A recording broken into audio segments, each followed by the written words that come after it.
Kumusta po mga boss? Ito, speaker naman po ang aking ma-share sa inyo, ano?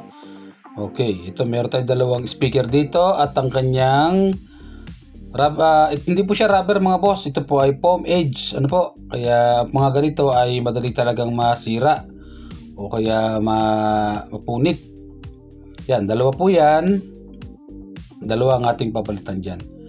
Ito pong video na to mga boss, kung expert ka na mga boss, expert ka na boss sa paggagawa ng speaker, ito para sa newbie lang, ano, para sa nag-uumpisa pa lang magbuo sa ganitong klaseng speaker. Kung ikaw pro na, master na po sa iyo to, basic na lang po sa inyo to, ano? Yun. So ito mga boss, mapapansin nyo dyan, may kagaskas ang ating ano dyan, sabit na, no? Sabit na. At itong isa ay okay pa. Yun.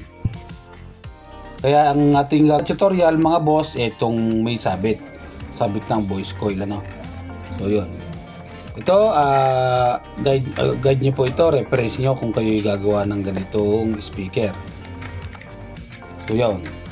Yan, panoorin nyo lang po step by step kung paano siya buuin, ano? So yun. Bali, ang papalit natin dyan mga boss, kasi ang original nga po na yan ay foam edge po yan, foam. Malambot lang po yan. Ang ilalagay po natin dyan yung rubber na, ano? Para mas matagal siyang magamit.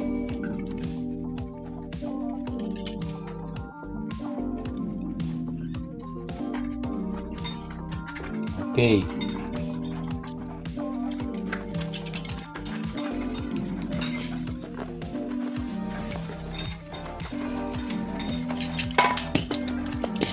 So yan, ingatan nyo lang po mga boss kung kayo'y magkakalas ng edge, ano, kasi baka masugatan, sayang naman po.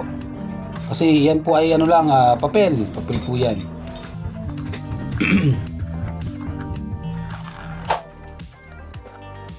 Dito mga boss, makikita nyo kung paano gawin step by step nang maingat, ano, kung paano gawin kung paano mag-re-edge ng rubber at pagpalit ng voice coil.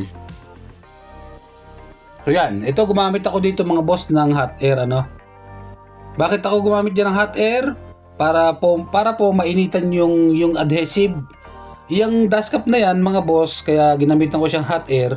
Hindi po siya papel. Pwede naman papel, pero yan po ay plastic, ano. Plastic po yan. Yung tamang init lang po ang ginamit ko. Tamang init lang. Kung yan.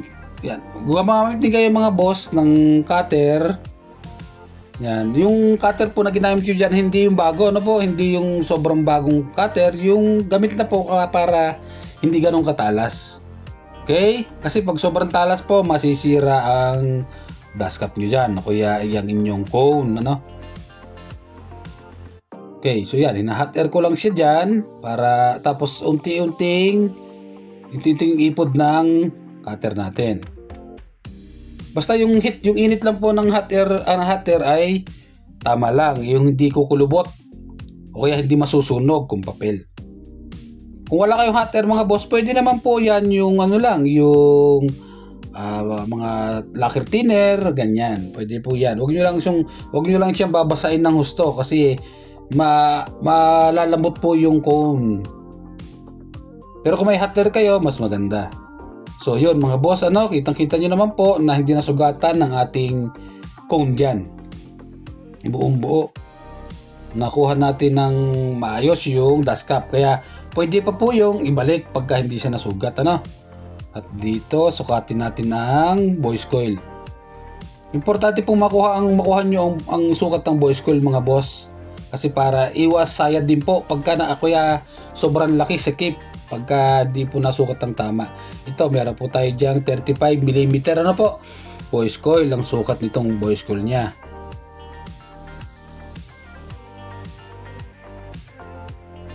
At dito mga boss, ay kaya pala siya sayad na. Dito makikita nyo. Pangkaraniwan po yan, pagkasayad na ang tunog, yan po, sunog ang kanyang voice coil, ano. Nasusunog po yan.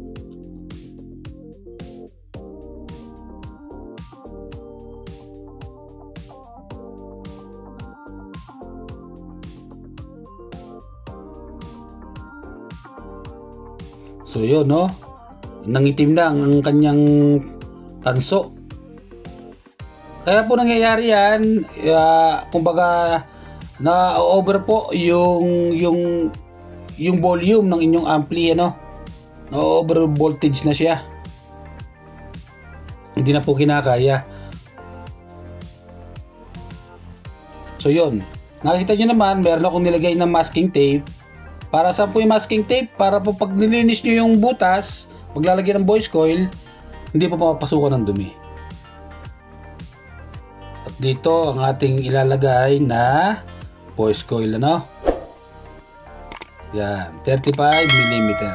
Importanteng makuha nyo po ang saktong sukat ng inyong voice coil para hindi po masayang ang inyong effort pag kayo'y magagawa na kaya ikakabit nyo na. Baka mamaya sobrang liit o kaya sobrang laki naman. At ito ang ating rubber edge.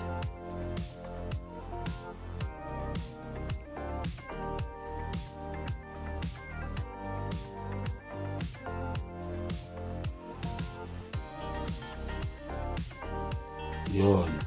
Napakagandang tingnan mga boss, ano? Pagka rubber ang ating inilagay. Talagang matibay na rin po yan pagka sa matagal ng paggamit. At dito mga boss, ito po yung lock na ginamit ko sa pag-lock ng voice coil. Alam niyo po yung mga cook-in can, kaya yung mga yung plastic bottle, yun po ang ginamit ko. Pwede rin kayo gumamit ng baraha. O kaya cook-in can nga, baraha, tsaka plastic bottle. Pwede po ninyong gamitin pang-lock, ano?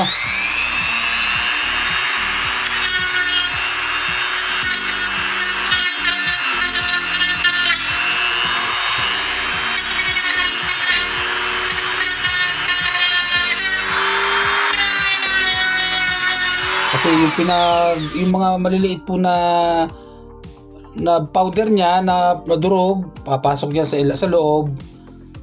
Yun po ang magiging dahilan din ng kagaskas na tunog. Kaya kailangan matipan nyo kagad yung voice coil hole sa may magnet. Okay? So yun. Sakto na ang ating voice coil. Yun. Tapos saka nyo natatiyan mga boss yung sinasabi ko, no? Lalagyan nyo ng masking tape. Pinapansin nyo mga boss yung dumi, no? Naiiwan siya. Ngayon, kung hindi nyo nalagyan ng tape, papasok siya sa loob. Magiging dahilan niya ng kagaskas na tunog o sabit. Yun. Sa importanteng, malagyan nyo ng masking tape kaagad bago nyo palakihin ang butas.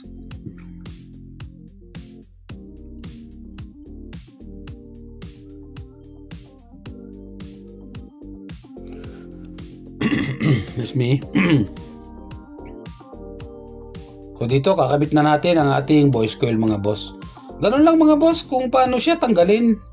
Importante na wag niyong masugatan, mapunit ang cone, ano? Lalo na dyan sa may voice coil sa ilalim. Maingat lang po, maingat nyo lang siyang linisin o kaya paluangan ng konti. Sukatan nyo muna para hindi sobrang laki kasi pag sobrang laki sobrang laki nyo ng sa may voice coil na yan, itutulo po ang ating pandikit dyan. Mahuhulog po. Dapat sakto lang yung ginawa nyo yung butas. Yung saktong-sakto lang ang voice coil. Kasi yun nga po, pag napalaki ang adjust, ay lulusot po yung pandikit natin. Ang ating epoxy. Okay, so dito na. Ito mga boss, yung aking ginawang pang-lock. Bakit po nilalagyan ng lock mga boss? Kung tatanong nyo, ano? Kasi pag hindi po natin nalagyan ng lock yan, gagalaw po yan mga boss. Gagalaw, papailalim yung pandikit natin.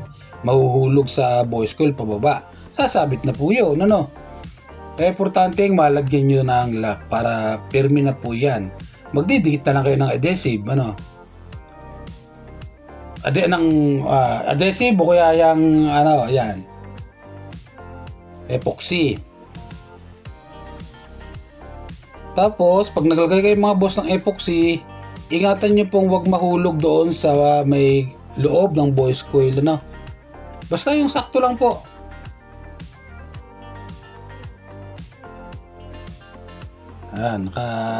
Nakalabas po. para kapitan ng ating epoxy. Tsaka tansyahin nyo rin po kung hindi sayad sa ilalim.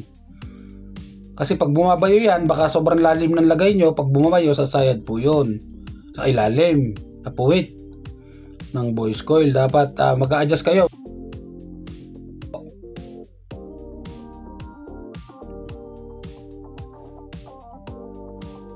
So yan. Diyan po sa paglalagay natin ng epoxy, ingat po kayo dyan mga boss. At siyempre pagtigas po niyan, mahirapan na kayong tanggalin kung mayroon diyang nahulog sa parting gitna ng voice coil, yung loob niya. Tsaka yung saktong lagay lang mga boss, hindi sobrang dami. Yung tatantyahin nyo po, nasakto na sa kanya pag natuyo at kakapit na.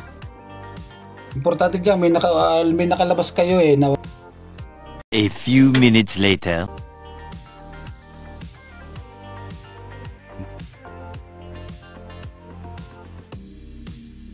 So yun, dito tumigas na ang ating epoxy mga boss.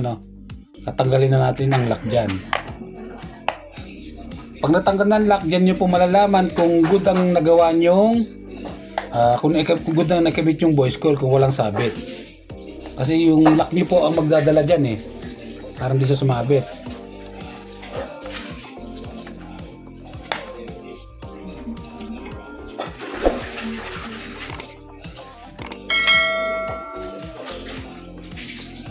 So yun. At mapapansin nyo mga boss, yun, wala siyang sabit. Okay po yung ating ginawa. Ayun, maganda ang bounce. Hindi pigil, walang kagaskas. Mamaya matitesting naman po natin yan. Tapos gamit kayo ng tester mga boss, analog. Tingnan nyo po kung may kagaskas, kung tutunog Ayun, meron po tayong kagaskas dyan. Ibig sabihin po, good yung ating voice coil, nakakunik po ng maayos papuntang pigtail. Rugby po ang ginamit ko dyan pangdikit mga boss sa rubber edge.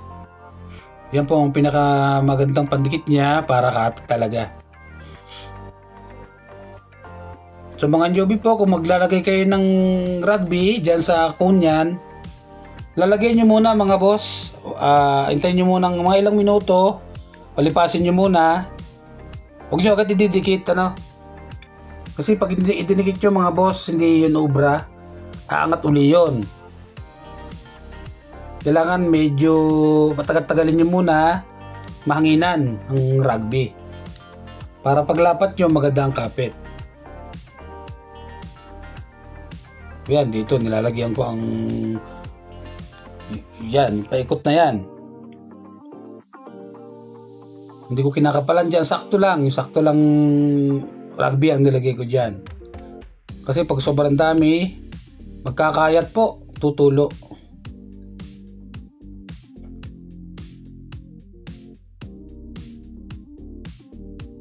Dito rin sa frame natin, sa basket niya, maganda rin tama ang pagkakalagay ng rugby. Basta po hindi nagtutuluan sa frame mga boss, yung rugby, yung sakto lang.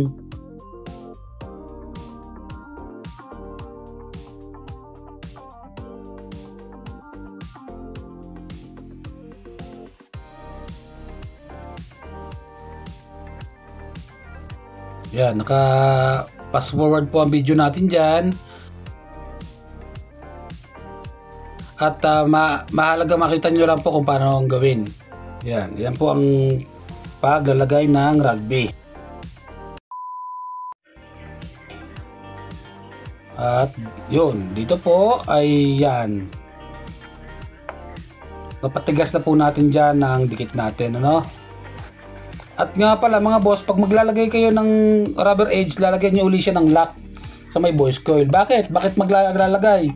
Para po hindi siya pagalaw-galaw, para nakapix yung cone. Hindi siya aangat, hindi siya bababa, papaling sa kaliwa, papaling sa kanan. Pag nagdidikit, nakapix din po. Yan.